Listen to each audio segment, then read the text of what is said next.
তো নমস্কার বন্ধুরা, আমি চলে আসলাম ফের আবার আরও নতুন একটি ভিডিও নিয়ে তোমাদের সামনে। তো আজকে আমি বলবো হচ্ছে ন্যাশনাল অ্যালুমিনিয়াম কোম্পানির ব্যাপারে, কারণ এই কোম্পানিটা রিসেন্টলি ডিভিডেন্ড অ্যানাউন্সমেন্ট করেছে। আর কত টাকা প্রতি শেয়ার ডিভিডেন্ড দিতে চলেছে কোম্পানি, ডিভিডেন্ডের এক্সডেট কবে রেখেছে, তো এইসব বিষয় হচ্ছে সংক্ষেপে আলোচনা করার চেষ্টা করব এই ভিডিওর মাধ্যমে। তো দেখতে পাচ্ছি এই কোম্পানির মার্কেট ক্যাপ হচ্ছে ৭৪,৮৮৯ করোড়, মানে মিড ক্যাপ কোম্পানি। ঠিক আছে, তো এখন আমরা দেখে নেব যে কোম্পানি প্রতি শেয়ারে কত টাকা ডিভিডেন্ড দিতে চলেছে।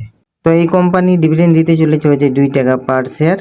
আর ডিভিডেন্ডের এক্সডেট রেখেছে হচ্ছে 8ই মে 2026, রেকর্ড ডেট হচ্ছে 8ই মে 2026। তো আপনারা কেউ যদি এই কোম্পানির মধ্যে ইনভেস্টমেন্ট করতে চান তাহলে অবশ্যই কোম্পানির ব্যাপারে ভালোভাবে জেনে নেবেন, তারপর ইনভেস্টমেন্ট করার চেষ্টা করবেন, নাহলে অ্যাভয়েড করবেন। ঠিক আছে, তো আজকের ইনফরমেশনটা এতটুকুই। আবার দেখাবো আরও নতুন একটি ভিডিওতে। আর হ্যাঁ, এই ধরনের রোজ দিন যদি আপনারা ইনফরমেশন পেতে চান তাহলে আমার চ্যানেলটাকে সাবস্ক্রাইব করে রাখতে পারেন।